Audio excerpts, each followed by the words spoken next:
mark in the foam. The foam's really, really hard. All you'll get from a board like this is heel dents.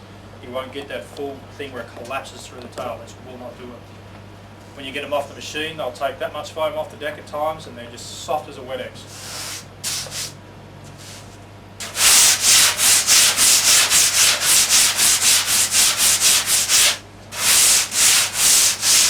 Doing one like this means you can have a lightweight board, assuming you don't snap it, you've still got it in 5 years, and it still looks pretty good.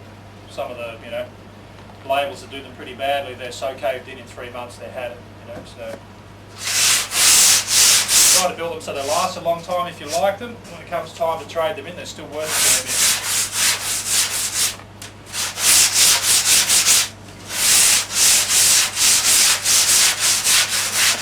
Quality, and they don't go as good as these. And good luck anyone put money in that. Often, if you guys have ever read any articles in magazines, they talk about epoxy life, and the quantities we use it as well ventilated as what we are, not a problem. Epoxy resin is non-toxic, but it won't go off unless you add hardener to it. That hardness is poisonous as hell. And you get epoxy resin on your hands enough, and you end up, a lot of people sensitised to it, so you only have to get some on the back of your hand and your whole body will break out in a rash. Guys end up can't work on it after 12 months. So the epoxy resin is not what it's cracked up to be. No. Styrofoam blanks can only be recycled into more styrofoam, and no one's going to recycle them. And these are actually a pretty efficient use of materials.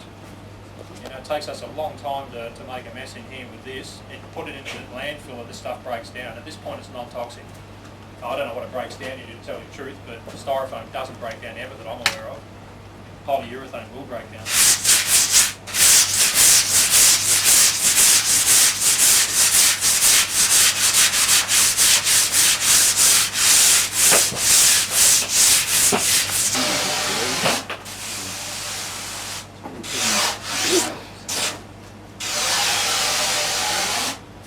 This line I'm cutting in now is very critical. If you don't cut this in right, you'll have a board that catches rails and can hardly surface. This line sets how soft your rails are going to be up the front and where your edge is going to be in the back. Really, really important on the modern board.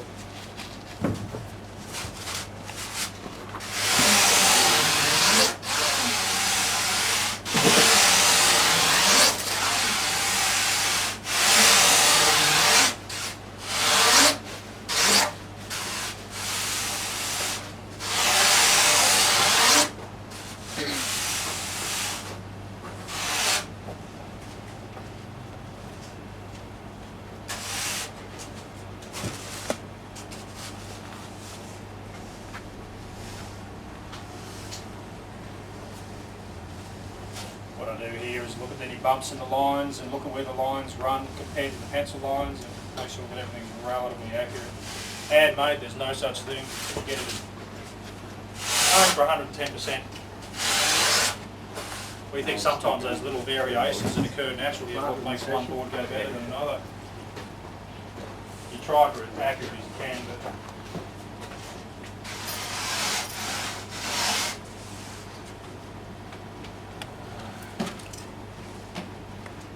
you have that many tools, you try to put it back in the same place every time it drives you around the bend. You can't find anything.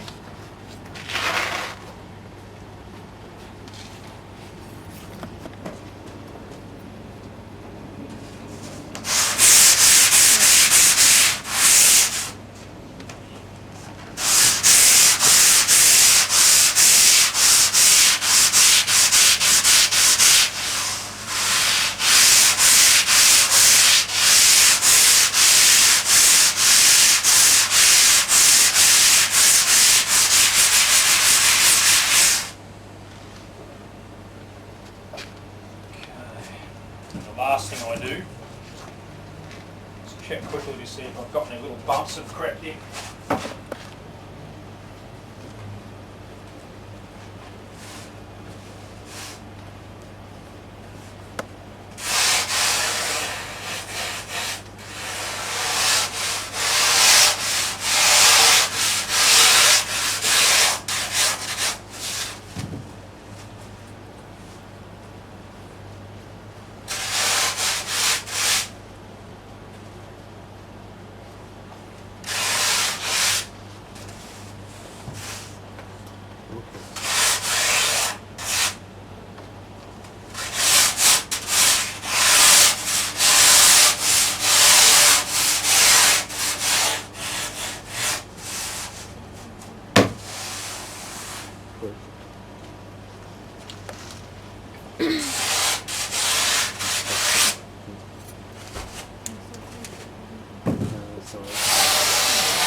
right way.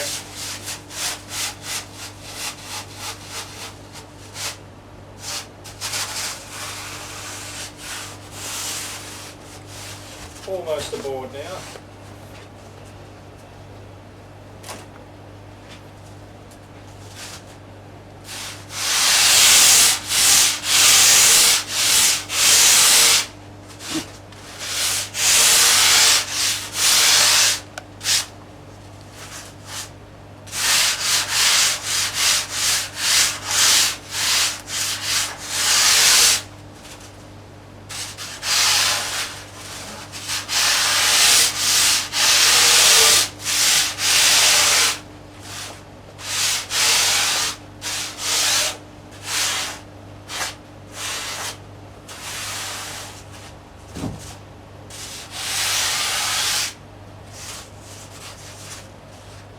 See, you just go back over and over the same area again and again.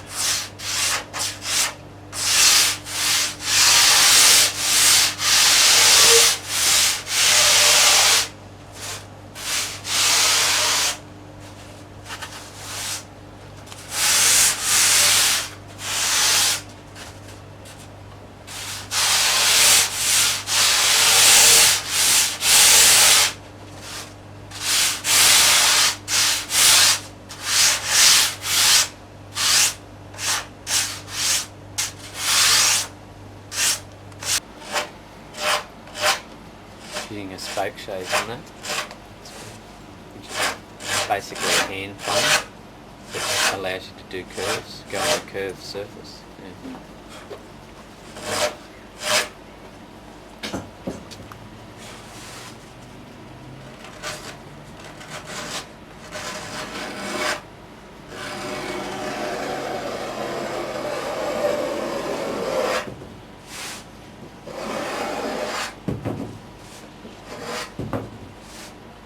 Then I do the last fiddly little things that some of the shapers don't do, a lot of them do.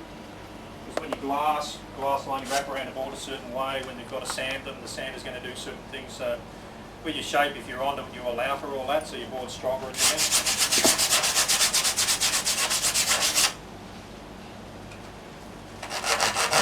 I mark them out 1/4 of an inch too long so that I can take the tip off and blunt it off a bit.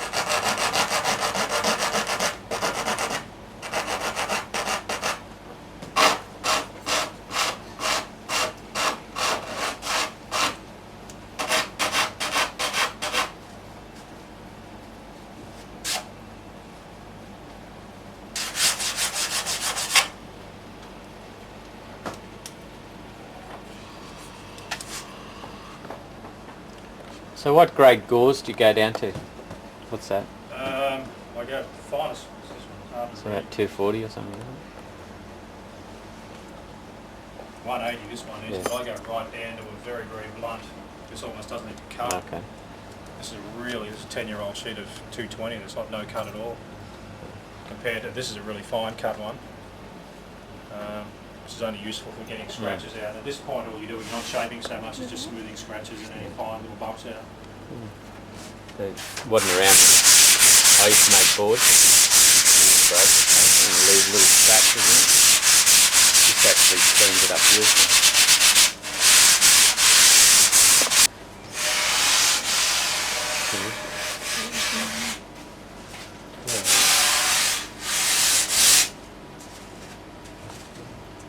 Take off the square edges so my glass, it can glass without any trouble. Some of the boards you get are really square in the back, but those ones always crack on this edge because the fiberglass won't go around properly.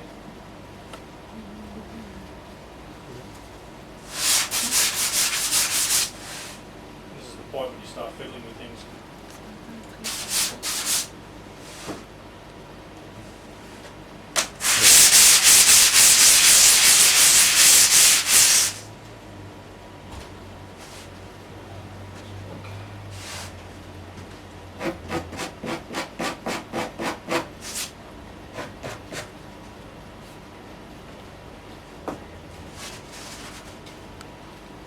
Now I'm just about done.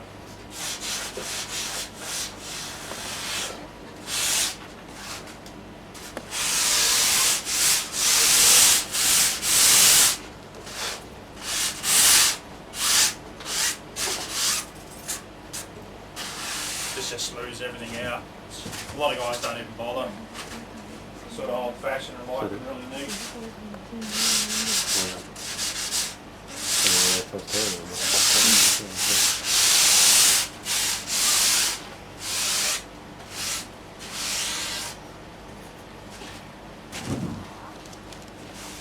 what you do is check and make sure your edges are the same and everything's the same. Your eyes start playing tricks on you.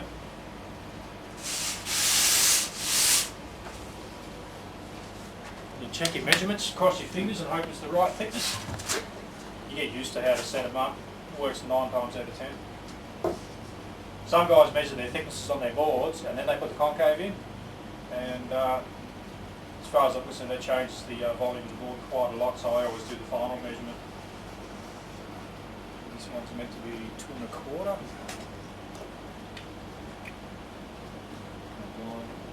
It's 2 1/4. Doesn't even matter, but it annoys you.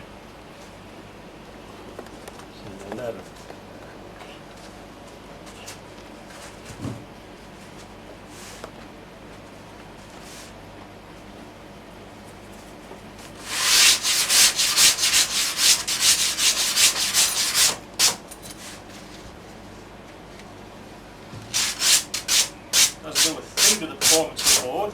It's just annoying if it's not the same as the other side.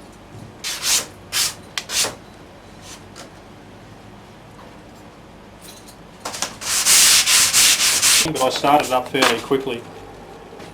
It goes back to 1993, but the original stuff's back to 83. But I actually started, I think, putting this together in about 1993.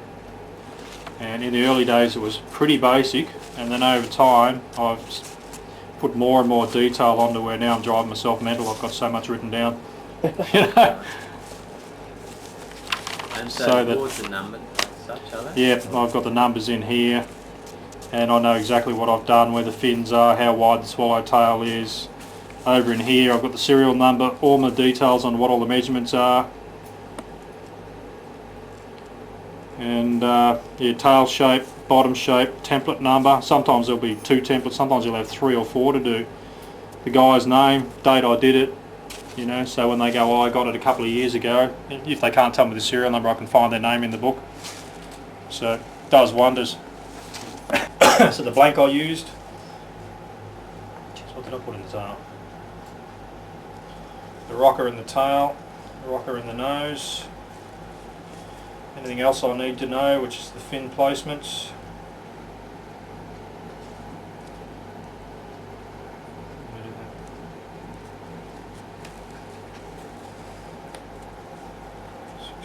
By 18 1/8 by 14 by 11 by 2 1/4.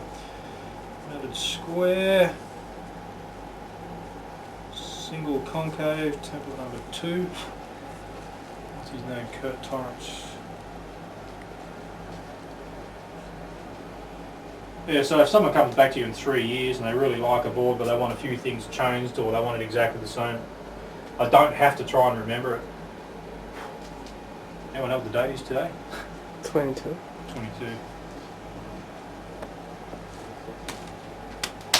Worked out the code, so no one knows how old the boards are, so we don't do it.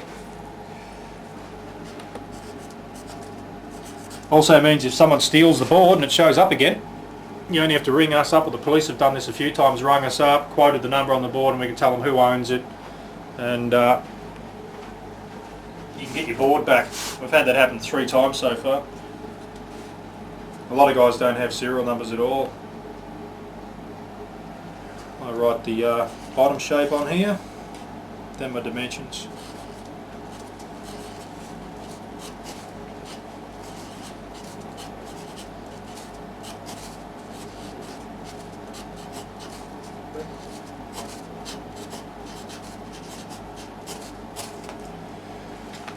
I'm going to mark my fins out.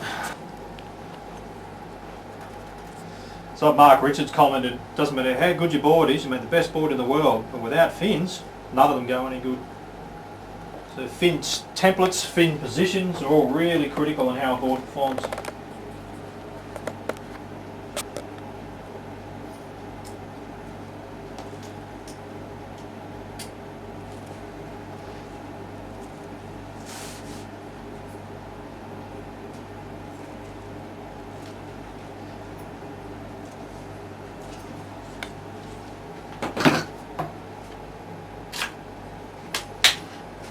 Don't even flinch, you hope you can get it out. I've broken noses often doing this sort of thing.